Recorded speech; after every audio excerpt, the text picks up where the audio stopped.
It's been a long road back, but the Seahawks have reinforcements coming at the tackle position with Abe Lucas and George Fant returning to practice. How significant is this for Seattle heading towards the midway point of the season? We'll be breaking it all down here on Matchup Wednesday on Locked On Seahawks.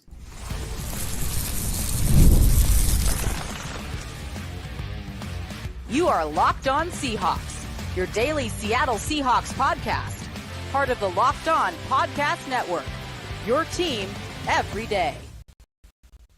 Greetings, 12. This is Corbin Smith, host of the Locked On Seahawks podcast, your daily Seahawks podcast, part of the Locked On Podcast Network, your team every day. Glad to be joined here for Matchup Wednesday by my co-host in crime, Rob Rang. And a special thanks to all the 12s out there, whether you're listening in nearby Lacey, Washington, or over in Montreal, Quebec. We greatly appreciate each and every one of you. Thank you, as always, for tuning in 5 days a week to the Locked On Seahawks podcast. We are drawing closer to kickoff. Seahawks and Bills at Lumen Field, a big game for both teams. Playoff hopefuls looking to get another signature victory. The Seahawks looking to snap their losing streak on their home turf. The Bills trying to stay atop the AFC East. We're going to be diving into all the key matchups to watch, offense and defense for the Seahawks going up against the Buffalo Bills. That'll be coming up on this jam-packed episode that is brought your way by our friends at Game Time. Download the Game Time app, create an account, and use the code LOCKEDONNFL for $20 off your first purchase. Now for your lead story here on our Matchup Wednesday edition of Locked On Seahawks.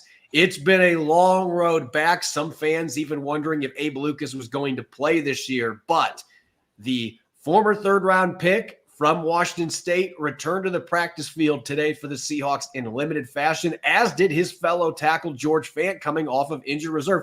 Both of them designated to return to practice today. And it was fun to listen to Mike Macdonald. You can tell just how giddy he is to get Abraham Lucas back in the field, though they are going to be slow playing this. Don't expect to see him play against the Bills this weekend, but just getting him back on the practice field after this long process, it has been an exciting last 24 hours for the Seahawks on that front. Let's take a listen to what Mike Macdonald had to say today, speaking with reporters. I was joking with Abe that tell him that these are shoulder pads, and be good to see him out there, get a new teammate out there.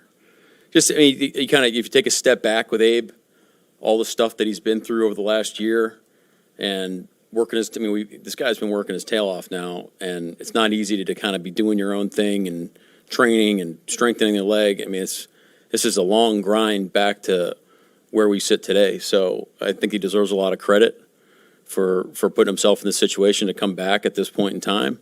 And should be really excited to have him out there and doing his thing. Now, we're going to ramp into it and try to be as smart as we can. I think we got a really good plan.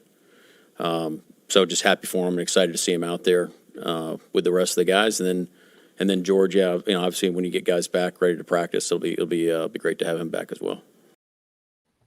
As I said, and Mike Macdonald again acknowledging here that this is not going to be something where they're going to be rushing to get Abraham Lucas back in the lineup. They have slow played this entire process. They're not going to rush at the tail end and mess everything up. They're going to make sure with this 21-day window that they have that he is ramped up until he is truly ready to return to the game field. Nonetheless, Rob, this is exciting news because there have been times this year where we wondered if we would hear this news at any point. And the fact that Abe Lucas was back in a limited fashion today, that is huge news for the Seahawks heading towards the midway point of the season. If they can get him out there and, of course, stay healthy, that's going to be the key here. But that is a game changer that really lifts the ceiling for this offensive line. Yeah, no question about it. We've talked so much about what a healthy Abe Lucas can bring to the Seahawks. Look, it's not just about pass protection. There's so many statistics out there that are saying, that the Seahawks have been passable in pass protection over the course of this season, and they have been okay. There's been obviously a lot of quarterback pressures that have been allowed, but not as many sacks as I think as a team or a fan base might expect, given that the Seahawks have been on their third and fourth string right tackles. But the run blocking has been woeful at times. Even at its best, it's been, pretty hit and miss. I think the fact that Mike Jarrell supplied some of the best run blocking that we've seen at the right tackle position in this past week's game against the Atlanta Falcons really, speaks volumes about how much of a struggle it has been. You want to know part of the reason why there's been such a turnstile at right guard between Christian Haynes and Anthony Brown? the struggles at the right tackle position have absolutely played a part in that. So if the Seahawks are able to get Abraham Lucas back for any extended stretch of this season, I think that in itself is a victory. Just because, again, we're talking about a possible playoff team here, possibly a deep playoff run. And so Abraham Lucas provides that, the physicality, the nastiness that this offensive line has been lacking in. And the veteran that is George Fant, I don't want that to get kind of lost in the weeds here and all the excitement about number 72 perhaps getting back onto the field for the Seahawks. George Fant, again, is a veteran, and his experience, his physicality, his awareness, and his versatility as well. Should Seattle have any type of issues at the left tackle position? Fortunately for Seattle, Charles Cross has been an absolute Iron Man for them since they made that selection in the first round a couple of years ago. But still, getting George Fant back on the practice field and presumably back onto the playing field for Seattle sooner rather than later, I think is huge news for the Seahawks. Yeah, as you mentioned, it's a little different situation with George Fant when we're talking about a guy that participated in training camp, participated in some action in the preseason. He was your starter going into week 1. He's been out on IR for 4 weeks.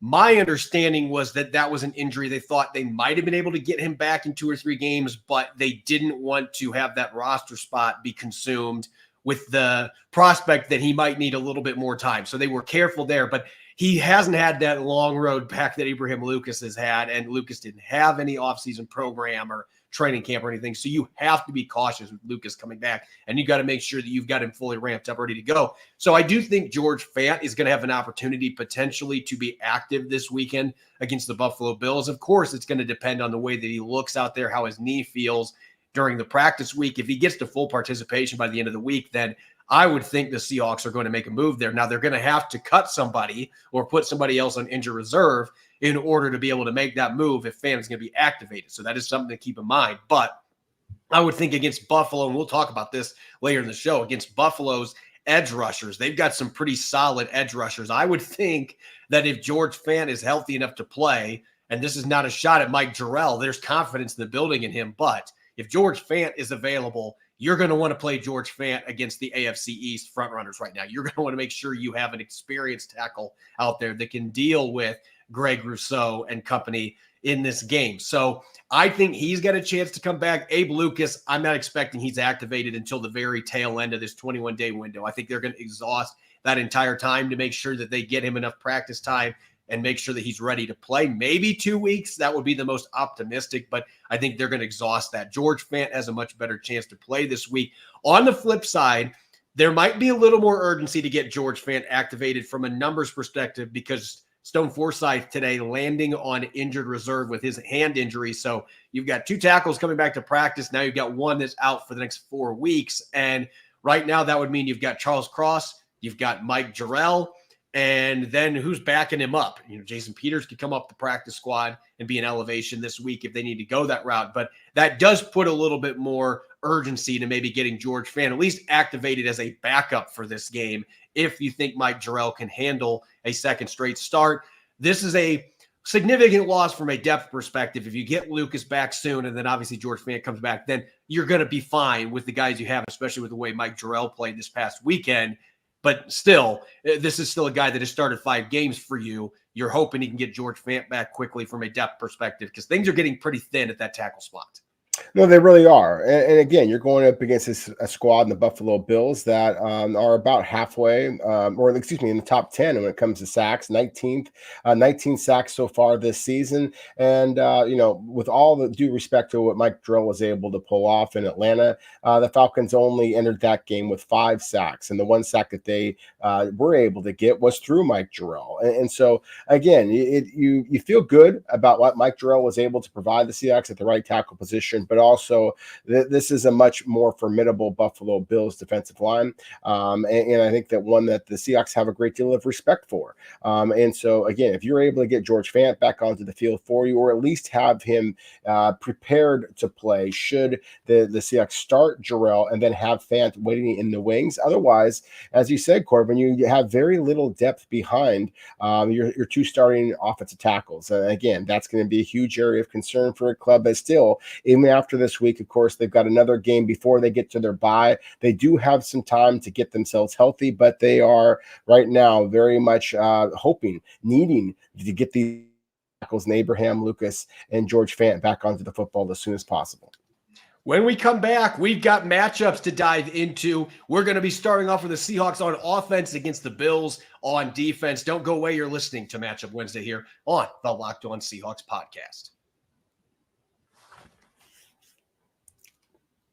This episode is brought to you by our friends over at Game Time. You shouldn't have to think about skipping a loan payment when you buy tickets to your next big event. Game Time is the fast and easy way to buy tickets for all the sports, music, and comedy near you. They offer killer last-minute deals, all-in prices, views from your seat, and with their best price guarantee, Game Time takes the guesswork out of buying tickets. Want to see the Seahawks playing against the Bills at Lumen Field on Sunday? You can get a seat in one of the loudest venues in the league in the lower bowl now for under $90. Great seats featuring two division leaders at Lumen Field in Week 8. Game Time has deals on tickets right at the day of the event. And with the Game Time guarantee, you'll always get the best price to write your own memories. If you find tickets in the same section row for less elsewhere, Game Time will credit you 110% of the difference. Take the guesswork out of buying tickets with Game Time and download the Game Time app.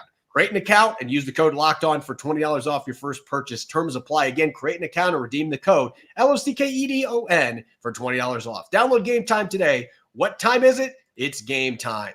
This episode is also brought your way by Prize Picks, America's #1 daily fantasy sports app with over 5 million active members. Prize Picks is the easiest and most exciting way to play daily fantasy sports. And unlike other apps, it's just you against the numbers. It's the only real money daily fantasy platform that offers an injury insurance policy so your lineups stay in play. Even if one of you hurt or leaves in the first half and doesn't return, Prize Picks lets you keep your lineup live. And Prize Picks is the best place to get real money sports action. Join over 10 million users and sign up today. You can win now up to 100 times your money in Prize Picks with as little as 4 correct picks. Download the Prize Picks app today and use the code LOCKEDONNFL to get $50 instantly when you play $5. That's the code LOCKEDONNFL on Prize Picks to get $50 instantly when you play $5. You don't even need to win to receive the $50 bonus. It's guaranteed. Prize Picks, run your game.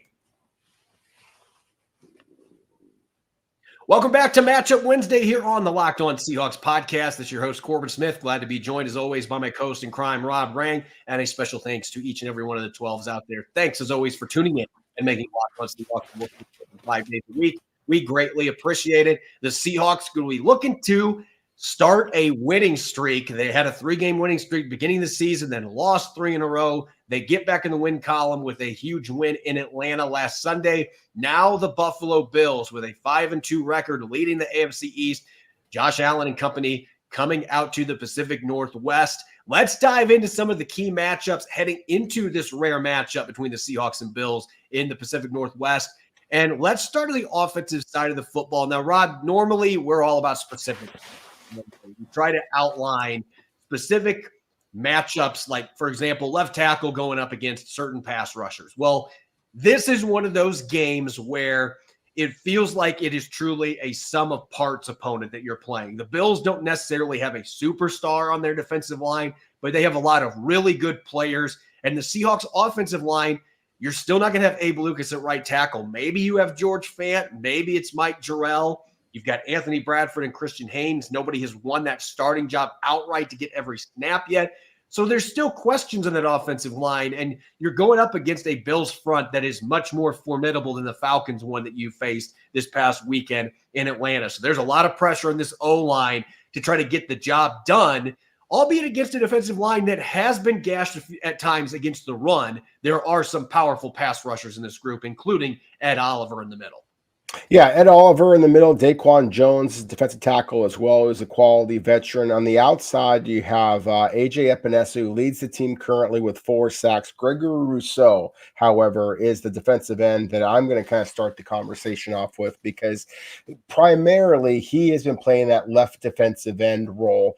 And, of course, that's going to be the player who is going to be primarily lining up against whoever Seattle trots out there at the right tackle position. At least at this point, Corbin, I'm going to go go with what we know, and that is that Mike Jarrell played pretty damn well against the Atlanta Falcons in his NFL debut. I think that he is probably the favorite at this point to be Seattle's starter, and that he is athletic, he is long-armed, and that's going to be a nice matchup against Gregory Rousseau, who also is athletic, also has long arms, has 3.5 sacks so far this season. The Seahawks are very fortunate that the Bills do have an absolute superstar along the defensive line, but Von Miller is currently on suspension. He will not be playing in this football game. Yeah. And so, again, the Seahawks are set that they have some talent, some athleticism, some youth on their side along that offensive line. They don't have to worry about the 35-year-old Von Miller, likely a future Hall of Famer. But at the same time, because the Buffalo Bills, again, have 19 sacks so far this season, that they have a very talented head coach and Sean McDermott, as well as a up-and-coming defensive coordinator and Bobby Babich, that is going to create some advantageous situations for their defense, knowing that Seattle has the issues that they have at right tackle. Again, have the turnstile they have at the right guard position. Ed Oliver's a former first-round pick. And as I mentioned before, with A.J. Epinesa, who's leading the team in sacks at this point, he is long, strong, and physical, very aggressive. Again, this is a Buffalo Bills team that plays better team defense than creates individual statistics. So again, this is a formidable matchup, and one that the Seahawks are not in protecting Geno Smith. It could be a long day at the office. Yeah, and I think the interior matchups might be the ones that I'm most concerned about, just because the guards have been really inconsistent at best this year for the Seahawks. And Ed Oliver is a game changer. That is a guy that can create a lot of havoc in the middle of the line. And Espinoza, his power off the edge. We've seen Charles Cross have some issues with power rushers this year. That has been the one problem for him in year 3. Espinoza could be a guy that can bull rush him right into Geno Smith's lap. So he's going to have to bring the anchor. He's going to have some cement in his boots and try to keep Espinoza away, because, again, he leads his team in sacks. But this is a team-oriented pass rushing unit that, at least without Von Miller, they don't have that alpha dog, but they got some really darn good players there. As far as a matchup that could be flipping the script here, I think the Bills have some advantages with their D-line. But Terrell Bernard, their captain, the other captain away from Josh Allen, he's dealing with a calf injury, did not practice today. And his status is very much up in the air. And the Bills are already without Matt Milano, one of the better linebackers in the NFL, one of the best coverage linebackers you're going to find. He's been out all season, probably not going to be back until December for a late playoff push. But if they don't have Terrell Bernard, the depth takes a huge hit here. Now, you and I both like Dorian Williams coming out of Tulane, and he has had a great season. He's got 70 tackles already this year. He's flying all over the field. Williams has been a little banged up too, but it looks like he's going to be able to play in this game. But still, if you don't have Terrell Bernard, who is the main replacement for Matt Milano and is kind of taking a mantle as the leader of this defense in the middle, if you do not have him in this game, this has already been a run defense that has had some significant issues in a number of games, particularly when they played against Derrick Henry and the Ravens. They lost that game pretty poorly. This is a defense that's had some issues defending the run. If you don't have your best linebacker that is healthy in the lineup with Matt Milano already out, this is an area the Seahawks can absolutely capitalize on. Running the football and also getting Ken Walker and Zach Charbonnet some matchup with the linebackers as receivers. We saw last week what happens when you do that. This could be an advantageous matchup. If Terrell Bernard's out, this could be a big issue for the Buffalo Bills. 100% agree with you, Corbin. As we talked about with the Seahawks and their revolving door, the right guard, right tackle positions, I mean, that obviously has been an issue of concern for them. Linebacker has been a huge position of concern for the Buffalo Bills, perhaps because Seattle got a guy in Terrell Dodson from the Buffalo Bills who was playing at a Pro Bowl level at times a year ago for Buffalo. I think that you hit the nail on the head there when you talked about Terrell Bernard and just the impact that he can play on this game. And he, as you said, did not participate in Wednesday's practice. He's dealing. They listed ankle, pectoral, and personal as reasons why that he was out. So it remains to be seen if he is available. He missed 2 games earlier in the year. The last 2 games he did play, he had 3 tackles for loss over those last 2 games. So he is their big play guy at the linebacker position.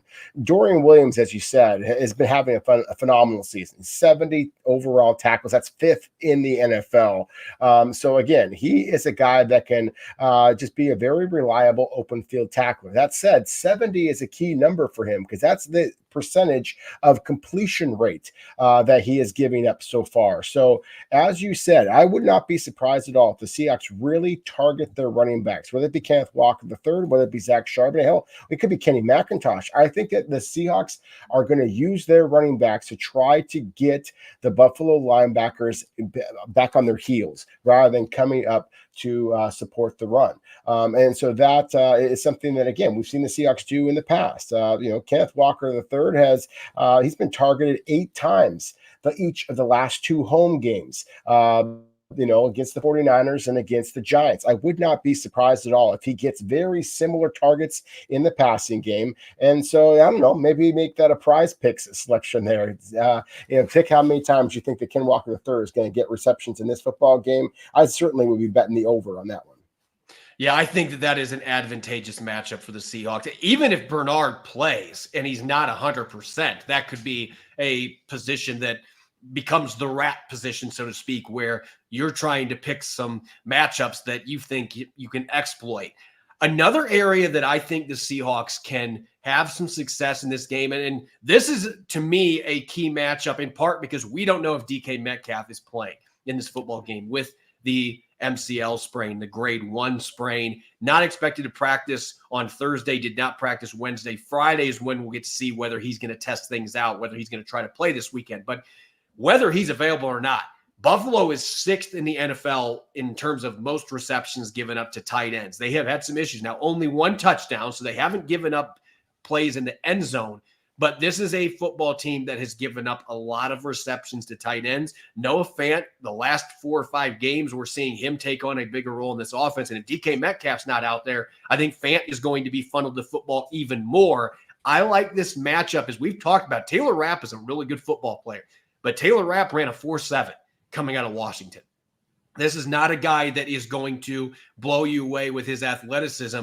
I could see this being a game that we see a big play from Noah Fant, stretching the seam and really using that 4.5 speed that he has going up against Taylor Rapp. This is a safety group. Damar Hamlin, what a story he is. Damar Hamlin has given up some big plays in the passing game as well, and he is not the most explosive speed athlete. I think the tight ends, even A.J. Barner, we could see him do some damage in this game. But I think Noah Fant in particular, he could be a matchup problem for Buffalo safeties because this is not the most athletic safety group in the NFL. It's a very instinctive safety group. There's no doubt about that. So I think you got to be careful if you're going to be trying to target Taylor Rapp. People have been trying to do that for a long time and not having much success. And as you said, same thing with Damar Hamlin.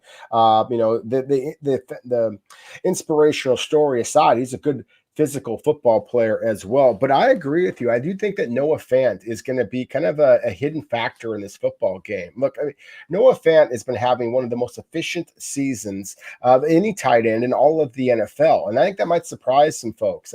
He's been targeted 24 times. He's caught 20 of those passes. He set a career high with 65 yards receiving this past game against the Falcons.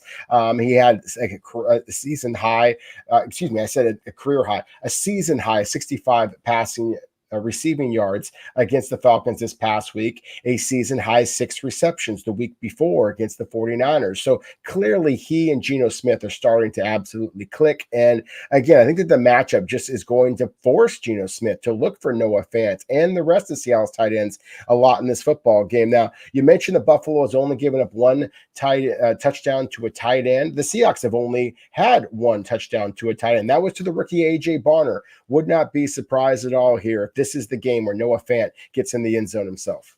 It's been like 16 years since he scored a touchdown. So I know he is looking forward to that opportunity to get in the end zone and score 6 points. He's had a couple of opportunities that penalties ended up calling it back the last few years, but he has had a very long drought. Maybe this is the game that he ends up getting that drought snapped. When we come back, the Bills are an offensive machine. They've added a new big play receiver to the mix. We're going to look at the Seahawks defense against that Bills offense as we continue our latest installment of Matchup Wednesday here on the Locked On Seahawks podcast.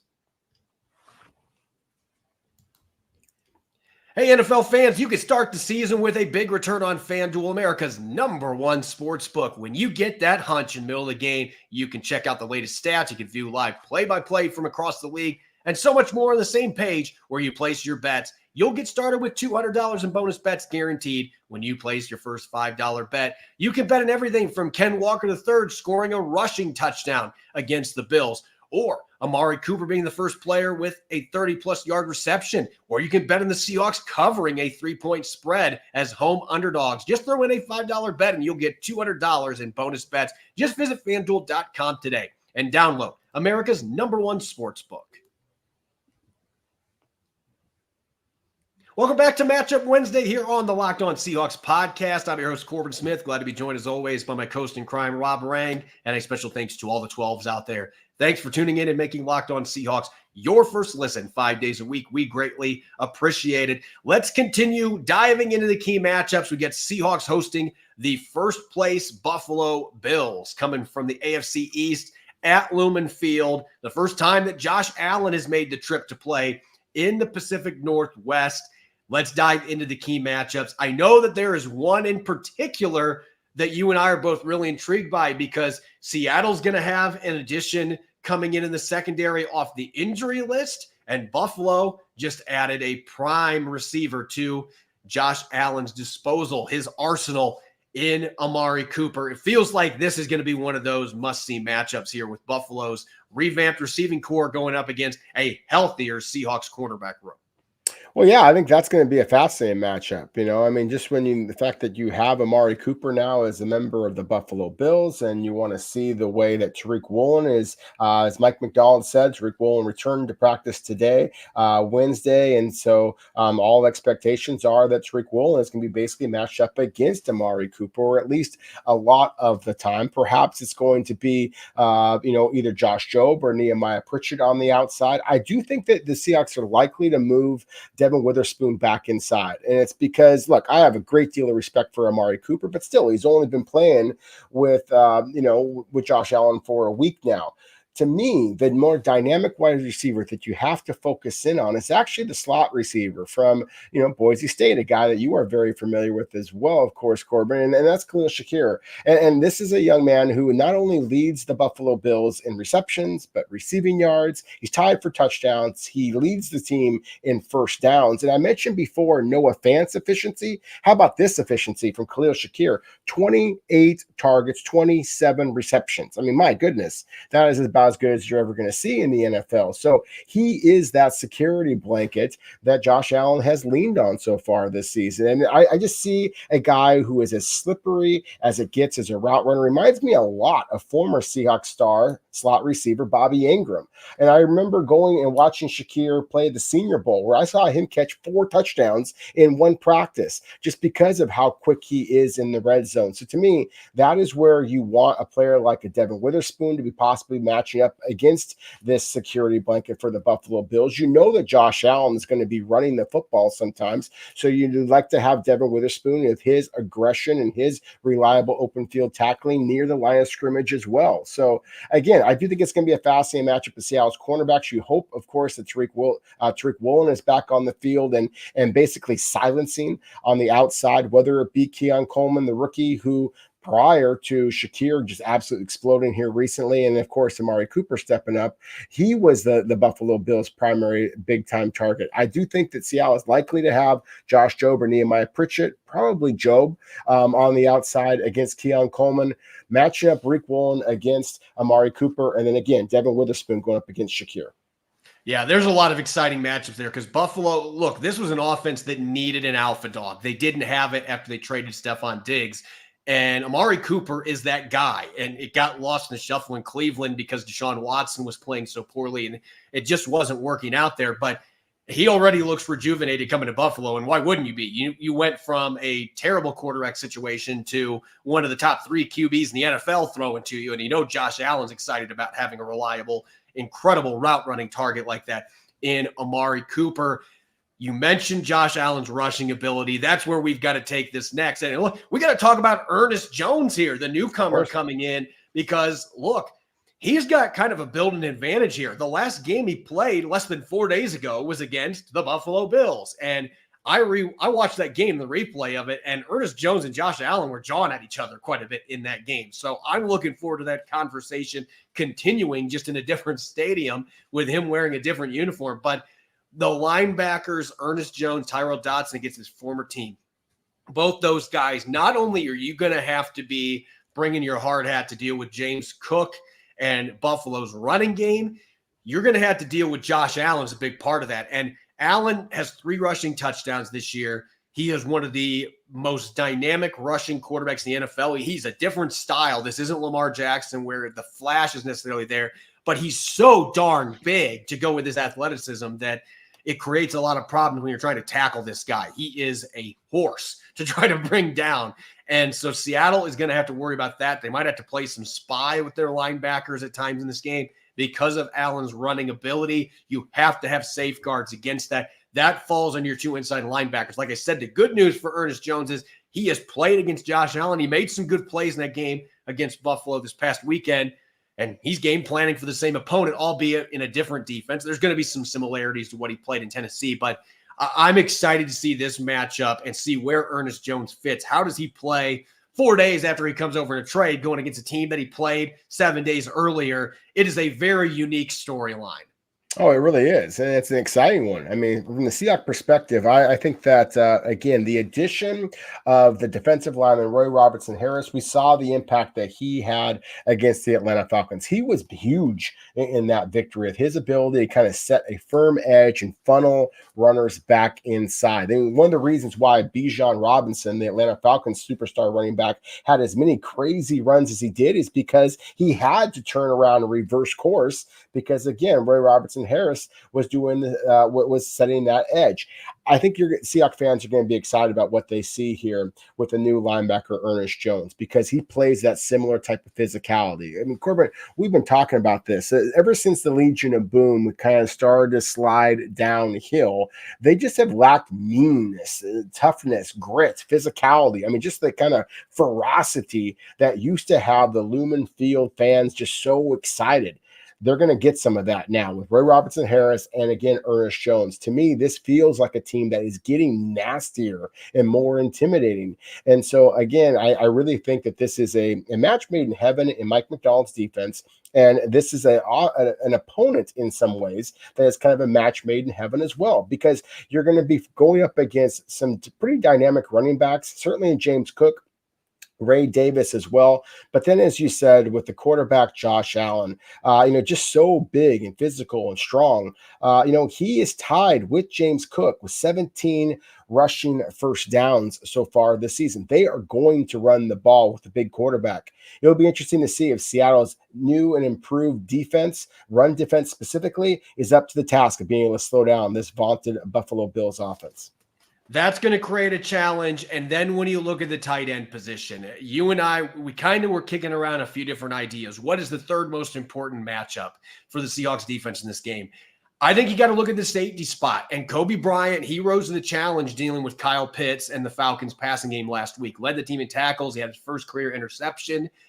Now you get to deal with Dalton Kincaid, who's a lot more, he's a similar style player to Kyle Pitts, more so than, say, a George Kittle, who you had trouble with the week before. Not a identical player, but he's going to do a lot of the same things in terms that he is a field stretcher.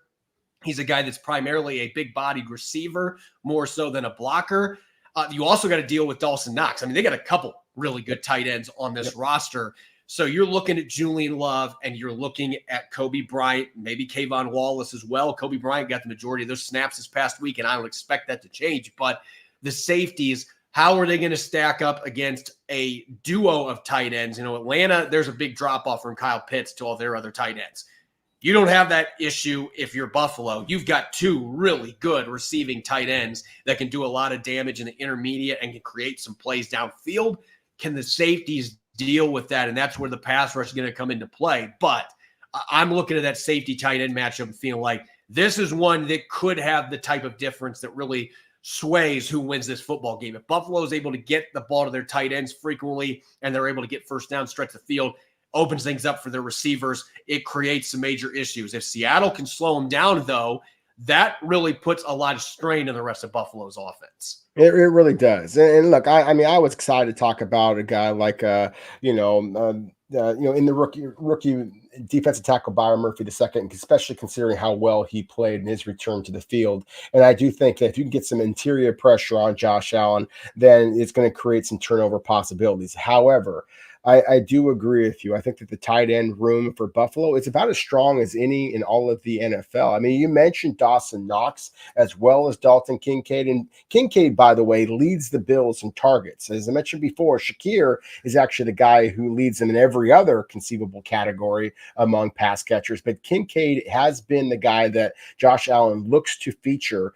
And we know that Seattle has struggled against the tight ends. Dawson Knox is a dynamic tight end as well. How Quentin Morris, who doesn't have a single reception so far this season for the Buffalo Bills, but still, he is a young player that also has some talent to him. He's a former wide receiver who at 6'2", 250 pounds, has a little bit different body type. It could be somebody that they use on the wing a little bit. So again, the Buffalo Bills have some pretty dynamic weapons at the tight end position. I do expect there to be another strong game from Julian Love, likely from Kobe Bryant, also who I expect to probably get that start. Kayvon Wallace, again, has played pretty well. And you know what, it's interesting. I was watching some videos here on actually the Seahawks.com website, and they had an interesting video where Jarek Reed made an appearance. And I wouldn't be surprised at all if he actually gets onto the field, just because we know how dynamic he was a year ago on special teams. And this is the type of game, again, because the Buffalo Bills are so versatile at the tight end position and with their running options, that they might want a hard-hitting player like Jarek Reed II to make his 2024 debut for the Seahawks against the Bills as well. And he was a full participant in practice today. So he is definitely heading in the right direction, where they're going to have to make a decision when they want to activate him. They'll have to make a roster move there. Maybe that's releasing Ty Okada and then trying to bring him back to the practice squad. But Jarek Reed is getting close. Maybe he comes back this week and they try to mix him in some, because I know Mike McDonald and his staff are pretty high on this kid, and they're looking forward to seeing him healthy out there where he can contribute for this safety group. As always, you can follow me on X and Threads at Corbin Smith NFL. You can follow Rob at Rob Rang. Make sure to subscribe to Locked On Seahawks on YouTube or wherever you listen to your podcast to make sure you don't miss a single episode. Coming up tomorrow morning, I'll be teaming up with Joe Marino from Locked On Bills, and we'll take an even deeper dive into Sunday's matchup, Seahawks versus Bills at Lumen Field. Make sure you're listening in and enjoy the rest of your Wednesday night. Go Hawks.